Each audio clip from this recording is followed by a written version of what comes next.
Assalamualaikum warahmatullahi wabarakatuh. Shalom, Om Swastiastu, Namo Buddhaya, salam kebajikan bagi kita semua. Perkenalkan, kami dari kelompok 8 Hukum Lembaga Keuangan kelas D akan menyampaikan materi pembelajaran mengenai pasar modal. Adapun anggota dari kelompok kami terdiri atas 3 orang. Yang pertama adalah saya sendiri, Stefani Karisa dengan 3 NIM akhir 097, ada Nazwa Saharani dengan 3 NIM akhir 496, dan ada Hanifan Hilmi dengan 3 NIM akhir 283. Dalam penyampaian materi kami nantinya akan ada beberapa sub pembahasan yang akan kami bahas. Yang pertama adalah mengenai regulasi dan sejarah pasar modal. Yang kedua adalah pasar modal sebagai pengembangan bisnis perusahaan. Yang ketiga adalah initial public offering atau IPO. Yang keempat adalah instrumen investasi pasar modal. Dan yang terakhir adalah Bursa Efek Indonesia. Pertama akan dijelaskan terlebih dahulu mengenai regulasi dan sejarah pasar modal. Di Indonesia, pengaturan mengenai pasar modal dapat ditemui di berbagai peraturan yang hingga saat ini masih berlaku. Salah satunya adalah di Undang-Undang Nomor 8 Tahun 1995 tentang pasar modal, sebagaimana yang telah diubah di Undang-Undang Nomor 4 Tahun 2023 tentang pengembangan dan penguatan sektor keuangan. Undang-undang tentang pasar modal ini menjadi landasan hukum bagi pasar modal di Indonesia, di mana peraturan ini telah berlaku sejak Januari tahun 1996 yang terdiri atas 18 bab dan 116 pasal. Dalam undang-undang ini, pasar modal diartikan sebagai kegiatan yang berkaitan dengan transaksi efek maupun penawaran umum antara entitas dengan emiten. Selain itu, pasar modal juga dapat dilakukan berdasarkan prinsip syariah, sebagaimana yang telah diatur di dalam Peraturan Otoritas Jasa Keuangan atau POJK Nomor 15 Tahun 2015 tentang penerapan prinsip syariah di pasar modal.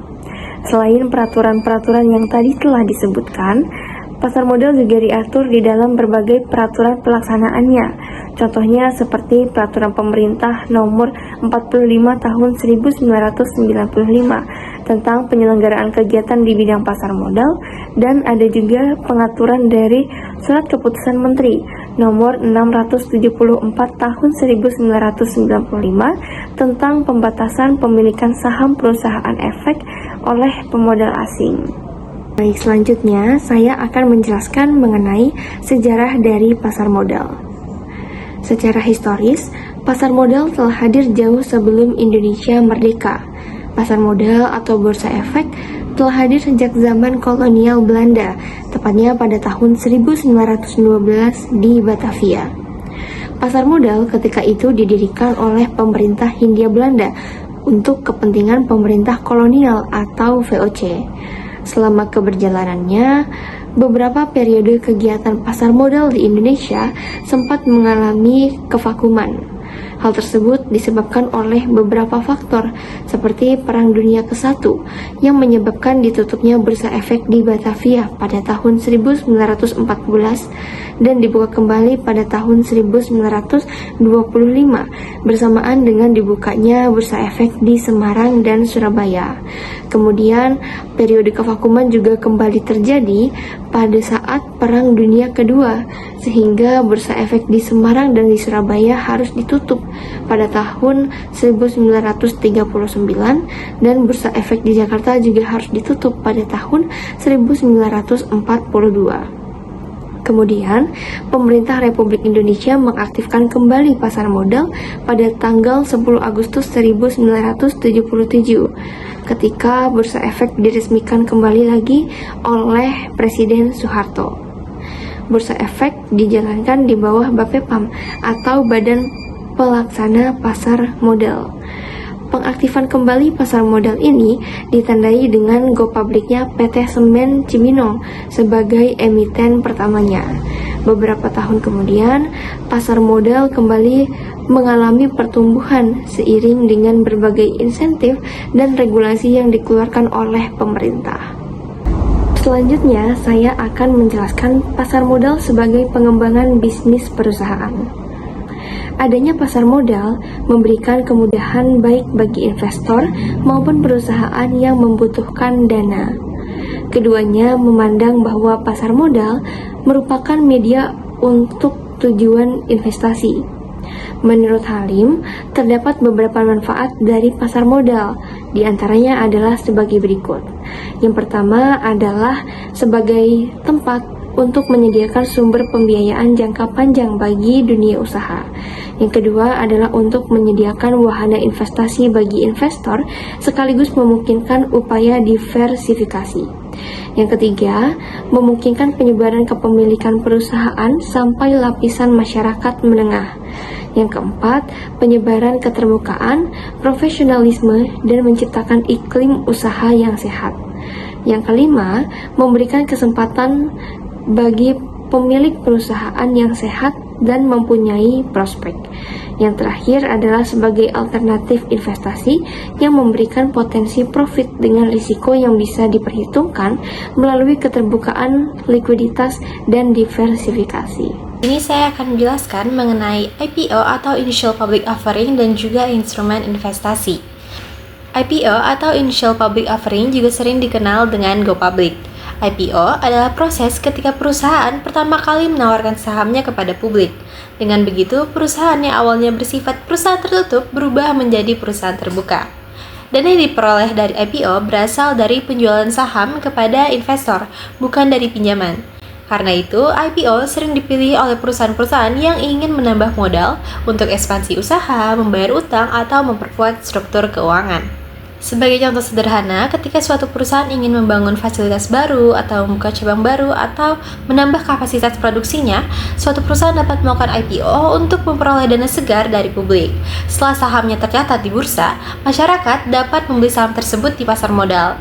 Ini membuat perusahaan tidak hanya mendapatkan modal, tapi juga mendapat pengawasan yang lebih terbuka dari publik. Proses IPO tidak berlangsung secara singkat. Tahap IPO diawali dengan proses persiapan internal perusahaan, di mana perusahaan menyiapkan dokumen-dokumen yang diperlukan, seperti laporan keuangan auditan, dokumen hukum, prospektus, dan dokumen pendaftaran lainnya. Kemudian, perusahaan akan mengajukan pernyataan pendaftaran ke Otoritas Jasa Keuangan, permohonan pencatatan ke Bursa Efek Indonesia, dan juga pendaftaran efek ke Kustodian Sentral Efek Indonesia. Setelah dokumen masuk, OJK dan BI akan melakukan evaluasi terhadap kondisi keuangan, kepatuhan hukum, dan juga prospek bisnis perusahaan. Apabila lolos, perusahaan dapat masuk ke tahap selanjutnya, yaitu tahap book building atau penawaran umum. Pada tahap ini, calon investor menunjukkan minatnya terhadap saham yang akan ditawarkan, lalu harga final akan ditetapkan berdasarkan permintaan pasar. Sesudah itu, perusahaan masuk ke masa penawaran umum.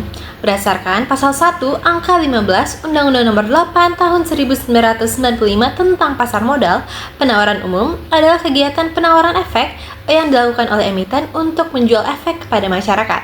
Adapun yang dimaksud dengan efek adalah surat berharga. Pada tahap ini, investor bisa memesan saham sesuai dengan harga yang telah ditentukan. Setelah masa penawaran selesai, dilakukan penjatahan saham, distribusi efek, dan akhirnya pencatatan saham di bursa. Sejak saat itu, saham perusahaan resmi diperdagangkan di pasar sekunder. Kemudian saya akan menjelaskan mengenai instrumen investasi. Yang dimaksud dengan instrumen investasi yaitu surat berharga atau efek yang diperjualkan melalui bursa efek.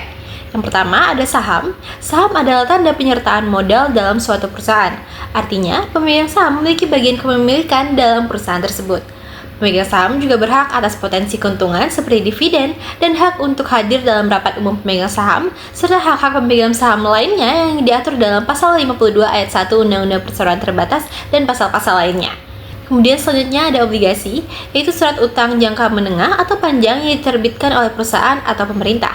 Dalam obligasi, penerbit berjanji untuk membayar bunga secara berkala dan melunasi pokok utang pada saat jatuh tempo. Karena sifatnya lebih stabil, obligasi sering dipilih oleh investor yang mencari pendapatan yang lebih pasti. Kemudian selanjutnya ada reksadana, yaitu wadah untuk menghimpun dana dari masyarakat, yang kemudian dana tersebut akan dikelola oleh manajer investasi ke dalam portofolio efek. Reksadana cocok untuk investor pemula karena modal awalnya relatif kecil dan juga pengelolaannya dilakukan oleh seorang profesional. Jadi investor tidak perlu untuk memilih instrumen satu persatu secara langsung. Apabila dibandingkan secara sederhana, saham ini cocok untuk investor yang siap untuk mengambil resiko lebih tinggi demi return atau potensial imbal hasil yang lebih besar. Sementara obligasi cocok untuk investor yang mengutamakan pendapatan yang lebih stabil. Dan apabila dibandingkan reksadana ini cocok untuk pemula karena lebih praktis dan pengelolaannya seperti yang saya katakan tadi. Apabila dibandingkan secara sederhana, saham ini cocok untuk investor yang siap untuk mengambil resiko lebih tinggi untuk mendapatkan return yang lebih besar. Sementara obligasi cocok untuk investor yang mengutamakan pendapatan yang lebih stabil. Sementara reksadana cocok untuk pemula karena dia lebih praktis dan dikelola oleh pihak yang sudah memiliki pengalaman. Assalamualaikum warahmatullahi wabarakatuh. Sebelumnya perkenalkan, nama saya Hanifan Ilmi dengan NIM belakang 283. Di sini saya akan menjelaskan mengenai pengertian dari Bursa Efek Indonesia, apa saja tugas dan fungsinya, serta bagaimana kedudukannya diatur dalam peraturan perundang-undangan yang berlaku. Kita mulai dari pengertian dan kedudukan BEI. Berdasarkan pasal 1 angka 4 Undang-Undang Nomor 8 tahun 1995 tentang pasar modal, Bursa Efek didefinisikan sebagai pihak yang menyelenggarakan dan menyediakan sistem dan atau sarana untuk mempertemukan penawaran jual dan beli efek pihak-pihak lain dengan tujuan memperdagangkan efek di antara mereka. BEI sendiri merupakan hasil penggabungan antara Bursa Efek Jakarta dan Bursa Efek Surabaya yang secara resmi beroperasi sejak 1 Desember 2007 berdasarkan persetujuan Rapat Umum Pemegang Saham Luar Biasa dan Keputusan Menteri Keuangan nomor 657/KMK.011/2007. Di dalam struktur kelembagaan pasar modal Indonesia, BEI berkedudukan sebagai self-regulatory organization, yakni lembaga yang berwenang mengatur dan mengawasi dirinya sendiri sekaligus para anggota dan pelaku pasar yang berada di bawah naungannya, namun tetap berada di bawah pengawasan Otoritas Jasa Keuangan atau OJK. Kemudian, dalam dasar hukumnya, keberadaan dan operasional BEI ditopang oleh sejumlah landasan hukum yang kuat, yaitu landasan utamanya ada di Undang-Undang Nomor 8 Tahun 1995 tentang pasar modal.